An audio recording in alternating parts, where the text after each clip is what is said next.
আমরা বলি হতো জি বাবা সারাদিনে জানতে অজান্তে অজস্র পাপের ভাগীদার হয়ে থাকি। এত পাপ করি যে গুণেও শেষ করা যাবে না। আর সবার জানা কথা মিথ্যে কথা কে কটা করে বলি? আমার সারাদিনে মিথ্যে কথা বলো, কটা করে বলো? অজস্র মিথ্যে কথা। এই সব পাপের কি হবে? কি মনে হচ্ছে বেঁচে যাব? কেউ বাঁচতে পারবো না, বিচার একদিন সেখানে হবে। চুরি করেছি তো অন্ধকারে কেউ দেখতে পাইনি, সবাই ঘুমোচ্ছে। আরেকবার চিত্রগুপ্তের কাছে ঘুমিয়ে যাওয়া, সব লেখা হচ্ছে, বিচার একদিন হবে। একবার কৃষ্ণ নামে জীবের যত পাপ হরি, জীবের সাধ্য নাই জীব তত পাপ করে নাম করো। এই কলিতে পাপ দলিতে লহ ললিত কৃষ্ণ নাম। এই কলিতে পাপ দলিতে লহ ললিত কৃষ্ণ নাম। লহ কৃষ্ণ নাম। তাই গৌরী সুনাম প্রেমানন্দে হরি হরি বল হরি।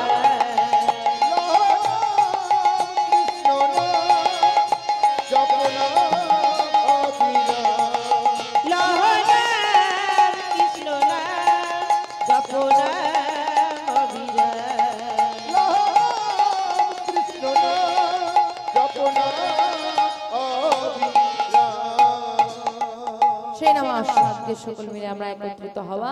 আসুন আজকে যে বিষয়বস্তু বা যে লীলা আমরা আস্বাদন করব, বৃন্দাবনী যাকে দর্শন করার জন্য এত ভক্ত মণ্ডলী, এত পুণ্যার্থী আমরা বৃন্দাবনে যাই, তিনি হলে বাঁকে বিহারী লাল।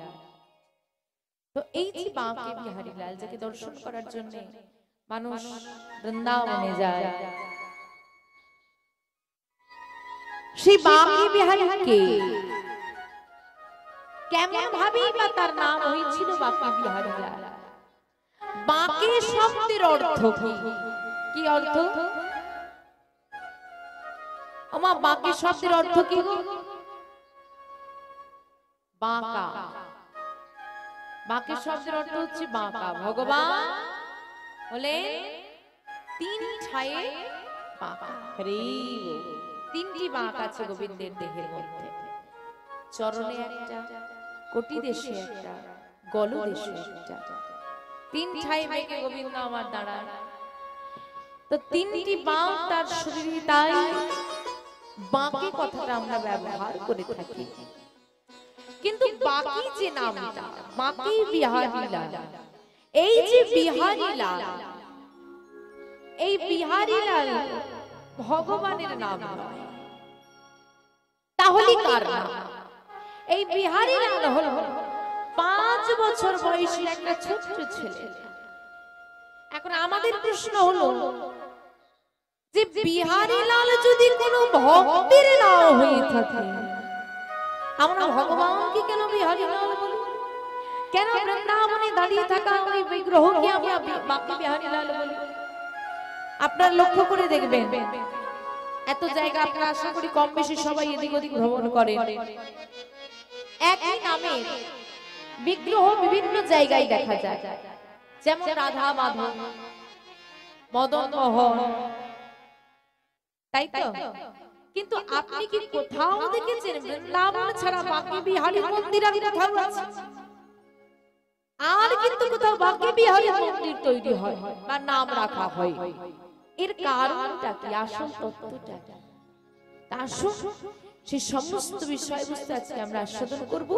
আস্বাদন করব কিভাবে একজন ভক্তের নামের থেকে ভগবানের নামে পরিণত হলো বিহারী লাল।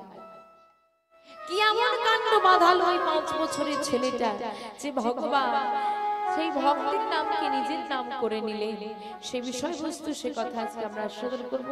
আজকে আমাদের আস্বাদনের বিষয়বস্তু হবে ভক্ত বিহারী লাল। তাই গৌরী সুদানাথ প্রেমানন্দে হরি হরি। কিবা কলি ঘোরা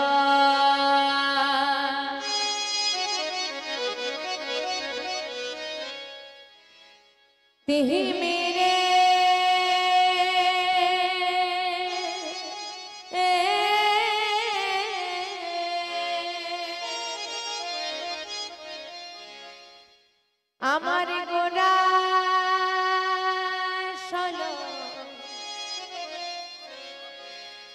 জগজানে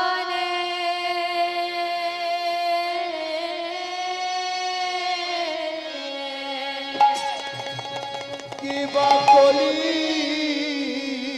ঘোর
আমার গোনা শোন জগজানে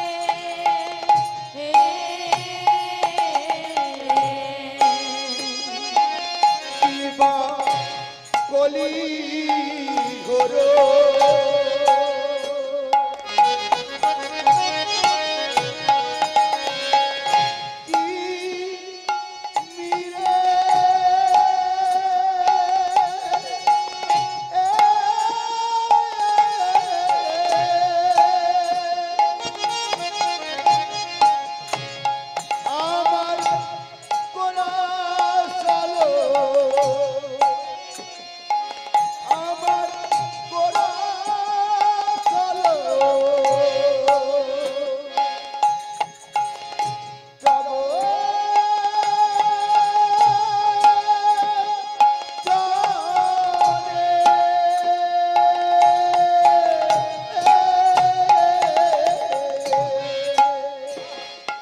আমাদের ধর্ম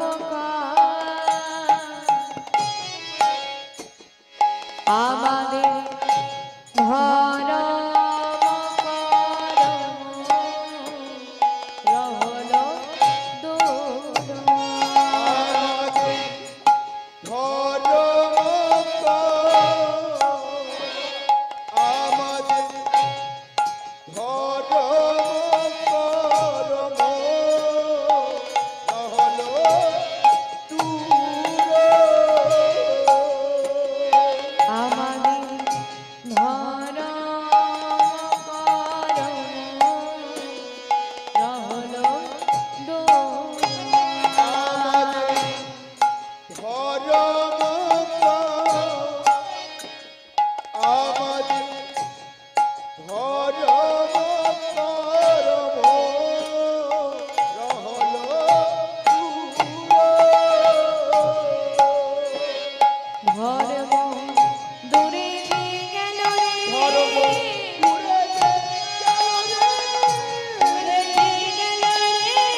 দূর কলি ঘোর তিমি, তিমির শব্দের অর্থ হচ্ছে অন্ধকার।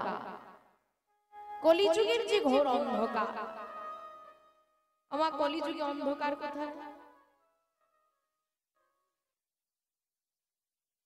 আমার অন্ধকারটা কোথায় গো? আমাদের হৃদয়। অজ্ঞানতার অন্ধকার।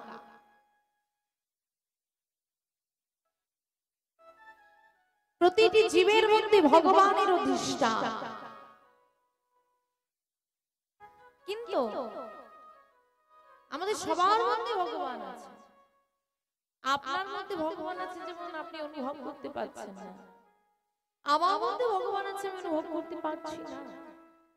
এই যেমন দেখুন এই জায়গাটা এতটা অন্ধকার, কে কোথায় বসে আছে কে কি করছে আমি কিছুই দেখতে পাচ্ছি না। এটা হচ্ছে বড় সমস্যা। কীর্তনের ক্ষেত্রে একটা বড় সমস্যা। কীর্তনের ক্ষেত্রে ভক্ত শ্রোতা এবং বক্তার মধ্যে যত দূরত্ব কম হবে, যত একে অপরের মুখের ভাব বুঝতে পারবে, ভাবটা আদান প্রদান হবে, তবে কীর্তন হয়। এখানে এক প্রকার বক্তা হয়ে গেছি আমি, শ্রোতা কাউকেই দেখতে পাচ্ছি না, কাউকে দেখা যাচ্ছে না, কারো কথা শোনা যাচ্ছে না, এতটা দূরত্ব হয়ে গেছে। এভাবে কীর্তন আসলে হয় না। একদিকে চারিদিকে চিৎকার, অন্যদিকে তুষার ব্যবস্থা, এদিকে অন্যরকম চিৎকার, মেলার বিভিন্ন রকমের শব্দ, তার উপর ভক্তদের কাউকে দেখা যাচ্ছে না, কে কি করছে, কি বৃত্তান্ত, কার মুখের ভাব কিরকম, কে কি চাইছে কিছুই বুঝতে পারছি না। তারপর তো এতটা দূরত্ব, কেউ চিৎকার করে আমাকে, আমি বুঝতে পারছি বাবারা কিছুজন কিছু বলছেন, বারবার হাতটা তুলে আমাকে, কিন্তু কি করব কিছু শুনতেই পাচ্ছি। এই হচ্ছে বড় সমস্যা কীর্তনের ক্ষেত্রে। অন্যান্য আনুষঙ্গিক যে অনুষ্ঠান হয়, অর্কেস্ট্রা ধরুন, বাউল ধরুন, হাঙ্গামা টাঙ্গামা ইত্যাদি, সেক্ষেত্রে এই পরিবেশটা ঠিক আছে। এই যে স্টেজ যেভাবে করা হয়েছে বা শ্রোতাদের বসার জায়গা যেভাবে করা হয়েছে সেক্ষেত্রে ঠিক আছে, কিন্তু কীর্তনের ক্ষেত্রে এটা ঠিক নয়। জানি না বাবারা আমার কথাটাই খারাপ ভাবলেন কিনা, যদি ভুল বলে থাকি বা খারাপ লেগে থাকে আমাকে ক্ষমা করে দেবেন। এই যে আপনারা যেমন অন্ধকারে বসে আছেন, এতজন মানুষ বসে আছেন, কিন্তু আমি দেখতে পাচ্ছি না, কারণটা অন্ধকার, আলোহীনতা। তদ্রূপ আমাদের হৃদয় মন্দিরেও ভগবান বসে আছে, যদি অন্ধকার থাকে কেউ তো দেখতে পাবো। হ্যাঁ, এই অন্ধকারটা হচ্ছে আমাদের হৃদয় মন্দিরে রয়েছে। সেই মায়ার অন্ধকারকে দূরীভূত করতে না পারলে অনুভব বিষয় হবে না যে ভগবান আমাদের মধ্যে আছে।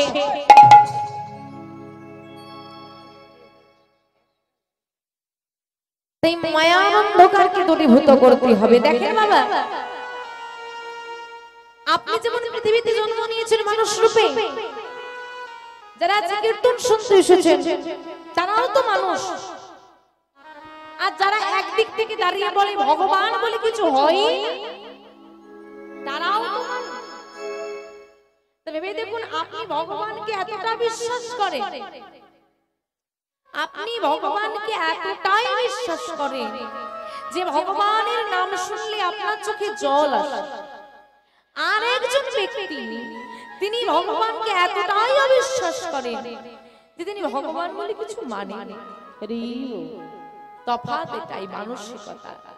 তাই মায়ার অন্ধকারটা যার জীবনে যত গূঢ়, অজ্ঞানতার অন্ধকারটা যার জীবনে যত গূঢ়, যত গভীর, তার জীবনে পাপ এবং সংসার নামক জীবন বস্তুটাও বেশি গভীর।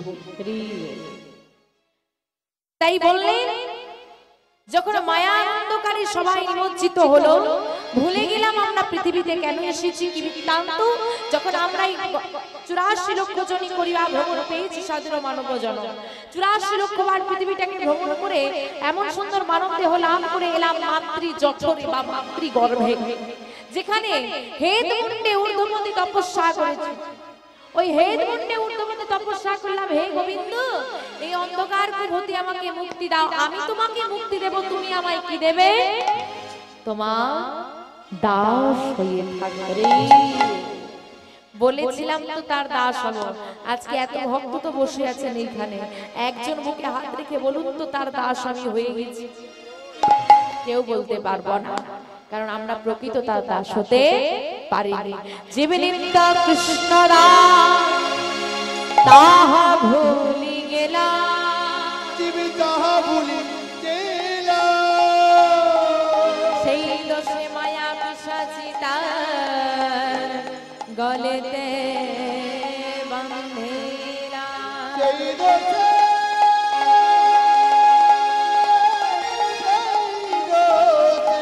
মায়া পিশাচি তার গলেতে বাঁধিলা।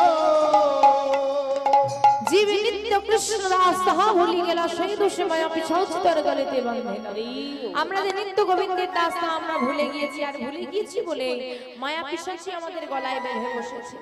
যখন চারিদিকে ছড়িয়ে গেল অনাচার অত্যাচার, তখন গোরা আসিল জগজনে। আমাদের কলির জীবের এহেন দশা দর্শন করি গৌর হরি এলেন কোথায়? নবদ্বীপে। নবদ্বীপ কারা গিয়েছেন একটু হাত তোলেন দেখি। কারা নবদ্বীপ মায়াপুর গিয়েছে? এদিকে কারো যাওয়া হয়নি? বাহ, তা গিয়ে কি দেখেছেন? সেখানে সারাদিন নাম চলছে, সারাদিন আন কথা নাই, শুধু গোবিন্দের কথা হচ্ছে। যেখানে আজকে সারাদিন নাম চলছে, নামের মেলা, সেইখানে এক সময় হরি নাম গাওয়া যেত না। নাম গাইলে তাদের উপর অত্যাচার করা হতো, লুকিয়ে লুকিয়ে গাইতে হতো। এই অত্যাচার সহ্য করতে না পেরে অদ্বৈতাচার্য সুরধনী গঙ্গার বুকে একটি তুলসী পত্র ভাসিয়ে দিয়ে আর নয়ন জলটা ভাসিয়ে দিয়ে বলছে, হে গোবিন্দ, এই অত্যাচার কি তুমি দেখতে পাচ্ছ না? ভক্তদেরকে রক্ষা করার জন্য যুগে যুগে তুমি নেমে আসো, তাহলে কি ভক্তদের রক্ষা হবে না? তোমার নাম কি আমরা গাইতে পারবো না? প্রতিদিন ওই একটি করে তুলসী পত্র ভাসিয়ে দিলেন ওই সুরধনী গঙ্গার বুকে, আর নয়ন জলটা ভাসিয়ে দিতে ওই আমার অদ্বৈতাচার্যের ভাসিয়ে দেওয়া নয়নের বাড়ি এবং একটি তুলসী পত্র ভগবানকে নামিয়ে আনলেন নদিয়ার মাটিতে। তাই অদ্বৈতাচার্যকে বলা হয় গৌর আনা ঠাকুর। অসাধনে চিন্তামণি বিধি মিলায় লয়া, অসাধনে চিন্তামণি বিধি মিলায় লয়ানি, অসাধনে চিন্তামণি বিধি মিলায় লয়ানি, অসাধনে চিন্তামণি বিধি মিলায় লয়ানি। গোরা বড় দয়ার ঠাকুর, আমাদের গোরা বড় দয়ালু ঠাকুর, গোরা বড় দয়ালু ঠাকুর, আমাদের গোরা বড় দয়ালু ঠাকুর। হয় নায়ার হবার নয় রে, হয় দয়াল হওয়ার নয় রে, হয় নায়ার হবার নয় রে, দয়াল হওয়ার নয় রে, এমন দয়াল গৌর হরি, দয়াল হওয়ার নয় রে, এমন দয়াল গৌর হরি, দয়াল হওয়ার নয় রে। এমন দয়াল গৌর হরি কলি যুগে হয়ে গেল, এমন দয়াল গৌর হরি কলি যুগে হয়ে গেল। তাই গৌর সুরানা তোমার হরি হরি কলি যুগে হয়ে গেল। হয় নায়ার হবার নয় রে, হয় নায়ার হবার নয় রে, হয় দয়াল হওয়ার নয় রে। অসাধনে চিন্তামণি বিধি মিলায় লয়া। অসাধন সাধন মানে সম্ভব, তাহলে অসাধন মানে অসম্ভব। যেটা অসম্ভব কলিযুগে সেটাই সম্ভব হয়েছে। ধন্য কলিযুগে ধন্য অবতীর্ণ শ্রী চৈতন্য। যুগে যুগে ভগবান এসেছেন ধনীর ঘরে, কিন্তু কলিযুগে ভগবান এসেছেন ভিখারি এসেছে। যুগে যুগে ধরেছেন নানা অস্ত্র, কিন্তু কলিযুগে দুটো বাহু তুলে বলেছেন আমি নিঃস্ব, আমার কিচ্ছু নাই। ভক্তদেরকে উদ্ধার করবার জন্য তিনি প্রেমের অস্ত্র নিয়ে অবতীর্ণ হলেন এই কলিযুগে। দাপর যুগের যখন লীলা আস্বাদন করবেন আপনি শুনতে পাবেন কংসবধ, শিশুপালবধ, ত্রেতা যুগে রাবণবধ।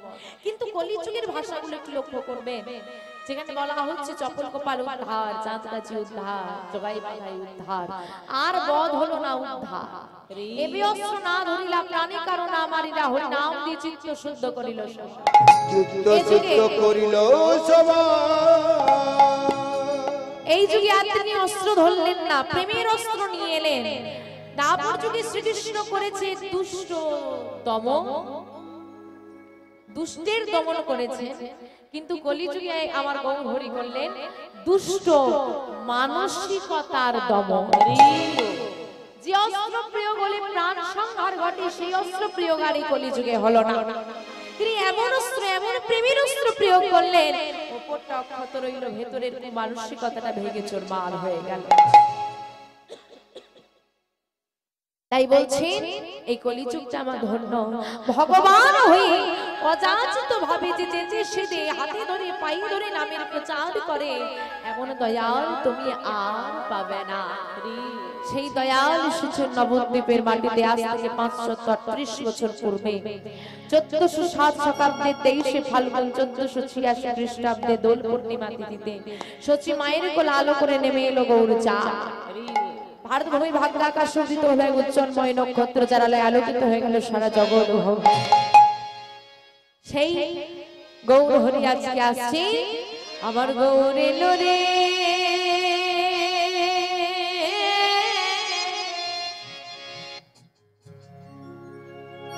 এই সোনা নদিয়া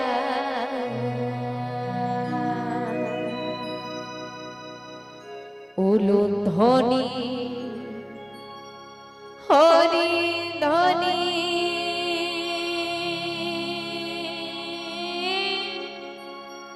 শব্দ শোনা যায় আমাদের গৌরে রে।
গৌর হরি কি এখানে এসেছে?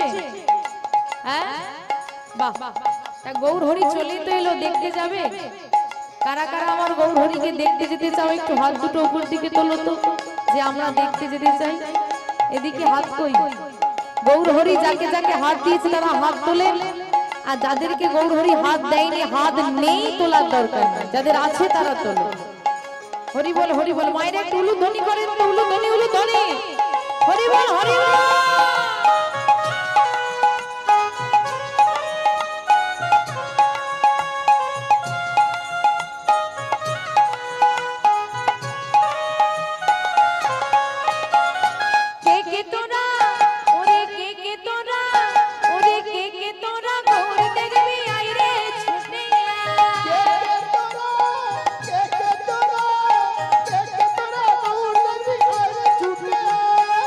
que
যা মায়ের নাম মায়াবতী এবং পিতার নাম দ্বিজ ঘোষ।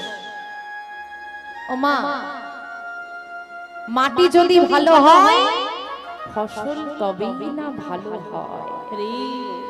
মাটিতেই যদি বিষ মিশে থাকে, যতই ভালো বীজ দাও না কেন ফসল ভালো হবে না। তা যে মাটির উর্বর ফসল হলো বিহারী, দেখতে হবে মাটিটা কিরকম। মাটি মানে কি? মাটি, মাটি, আমার গর্ভে ধারিণী মাটি যদি ভালো হয় সকল সন্তান ভালো হবে। সে মায়াবতী মায়ের জীবন কিরকম? মায়াবতী মা ছোটবেলায় পিতা মাতা হারা, এ জগতে যার পিতা মাতা না তার পুরো পৃথিবীটাই শূন্য। অনেক মানুষ আসবে, অনেক মানুষ যাবে, কিন্তু পিতা মাতার মতো কেউ হবে না।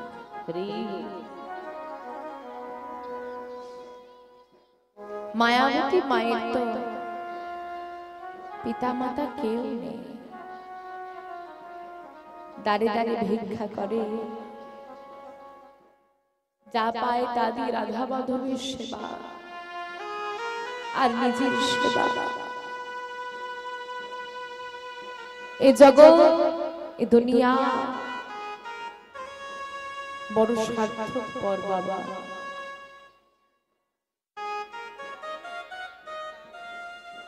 এই জগতে যেমন মরুভূমিতে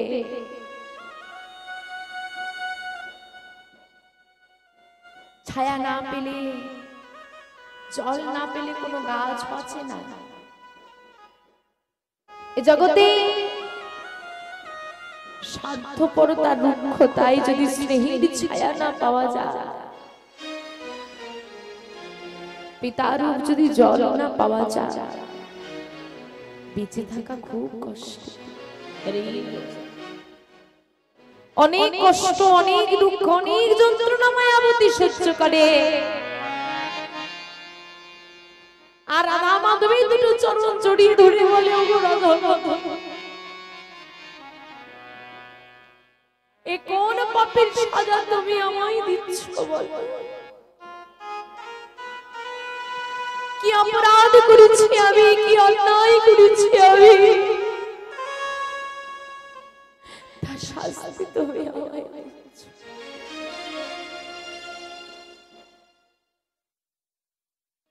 ওই রাধা মাধবকে বুকে জড়িয়ে ধরে মায়াবতী কাঁদতে কাঁদতে বলছে, মাধব আমার বাবা মা আমাকে কথা দিয়েছিল কোনোদিন ছেড়ে যাবে না,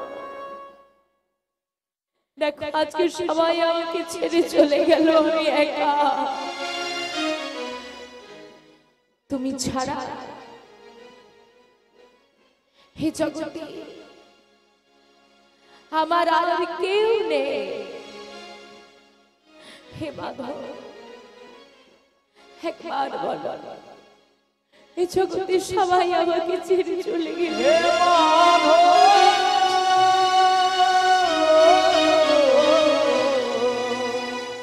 ও হে মাধব,